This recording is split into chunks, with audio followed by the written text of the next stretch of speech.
আলহামদুলিল্লাহ, ধন্যবাদ জানাই কুয়েতের বর্তমান স্বরাষ্ট্রমন্ত্রী এবং উপপ্রধানমন্ত্রীকে, যার নির্দেশনা অনুযায়ী দরবেশ বাবাদের দ্বারা শুরু হয়ে গেছে, দরবেশ মামুদের দ্বারা শুরু হয়ে গেছে। দরবেশ একটাও আর বাদ যাবে না। জানিয়ে দেব দরবেশদের সর্বশেষ তথ্যটি, যা জানার অপেক্ষায় রয়েছেন আপনি। কত প্রবাসীর রাতের ঘুম হারাম করেছে, কত প্রবাসী নিদ্রাবিহীন রাত কাটাচ্ছে, কত প্রবাসী টেনশনে হার্ট অ্যাটাক করে হৃদক্রিয়া বন্ধ হয়ে মৃত্যুবরণ করছে এই দরবেশদের কারণে। ভিডিওটি শেয়ার করে দিন, চ্যানেলটি সাবস্ক্রাইব করে ফেসবুক পেজটি লাইক ফলো করে যুক্ত থাকুন এভাবেই নিত্য নতুন আপডেট তথ্য জানার জন্য। মানব পাচার ও জালিয়াতির অভিযোগে 3 বাংলাদেশি নাগরিককে গ্রেপ্তার করেছে কুয়েত স্বরাষ্ট্র মন্ত্রণালয়। সর্বশেষ এক্সটেন্ডেলে দেওয়া এক তথ্যে এই প্রতিবেদনটি তারা নিশ্চিত করে। তাদের এই আপডেটটি আজ কুয়েতের সকল আরবি দৈনিক ফলাও করে প্রচার করে, যেখানে ট্রেন্ডিংয়ে রয়েছে বাংলাদেশ।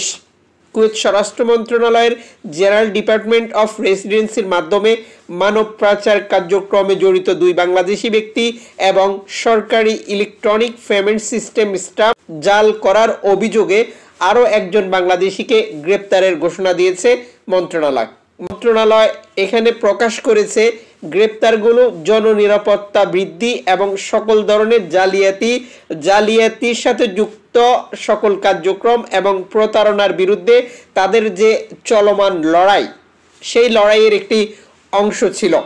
মানব পাচারের সাথে জড়িত এই দালালরা এক একটি ভিসা 1700 দিনার থেকে 1900 দিনারে বিক্রি করত, যা বাংলাদেশে ভিসা পাঠানোর ক্ষেত্রে এই রেট নিত তারা।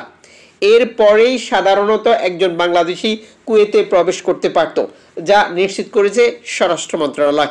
গোপন বিভিন্ন সূত্র থেকে পাওয়া তথ্যের ভিত্তিতে এই ব্যক্তিদেরকে আটক করা হয়েছে বলেও স্বরাষ্ট্র মন্ত্রণালয় এখানে হাইলাইট করেছে, যেখানে সরকারের ইলেকট্রনিক্স পেমেন্ট সিস্টেমের জন্য স্ট্যাম্প জাল করার অভিযোগ তার জড়িত থাকার বিষয়টি প্রকাশ করা হয়। কর্তৃপক্ষ দ্রুত একটি অভিযান পরিচালনা করে, যার ফলে সন্দেহভাজনকে গ্রেপ্তার করতে সক্ষম হয় তার কাছ থেকে উল্লেখযোগ্য পরিমাণে জাল স্ট্যাম্প পাওয়া গেছে। স্বরাষ্ট্র মন্ত্রণালয় নিশ্চিত করেছে সন্দেহভাজনদের বিরুদ্ধে যথাযথ আইনি ব্যবস্থা নেওয়া হবে, যাদেরকে উপযুক্ত কর্তৃপক্ষের কাছে পাঠানো হয়েছে। দেশের নিরাপত্তা ক্ষুণ্ণ করা এবং আইনের লঙ্ঘন চেষ্টা করার কারণে তাদের বিরুদ্ধে কঠোর ব্যবস্থা নেওয়ার প্রতিশ্রুতি পূর্ণ ব্যক্ত করেছে মন্ত্রণালয়। দর্শক, সম্পূর্ণ প্রতিবেদনটি থেকে আপনি একবারে ক্লিয়ার হয়ে গেছেন। 2 জন ভিসার ব্যবসায়ী আটক হয়েছেন এবং একজন ইসলাম জালিয়াতির সাথে যুক্ত ব্যক্তি আটক হয়েছেন। এখানে উল্লেখযোগ্য বিষয় হচ্ছে 2 জন ভিসার ব্যবসায়ী।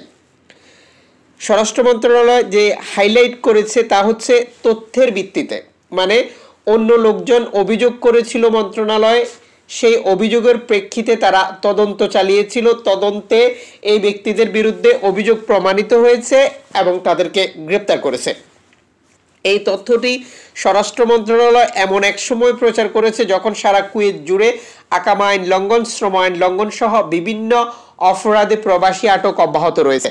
দীর্ঘদিন থেকে কুয়েতের সরকার শ্রম বিশৃঙ্খলা দূর করার জন্য এই কার্যক্রমগুলো পরিচালনা করছে। আমাদের সাথে প্রতিনিয়ত যারা যুক্ত হন বিভিন্ন বিষয় ব্যবসায়ী দালালদের বিরুদ্ধে অভিযোগ নিয়ে, আপনার কাছে প্রমাণ থাকলে আপনি তথ্য প্রমাণ নিয়ে কুয়েত স্বরাষ্ট্র মন্ত্রণালয় অভিযোগ করতে পারেন। একই ধারাবাহিকতায় তারা তদন্ত করবে এবং তাদের বিরুদ্ধে অভিযোগ প্রমাণিত হলে তাদেরকে আটক করবে এবং কুয়েত থেকে নির্বাসিত করবে।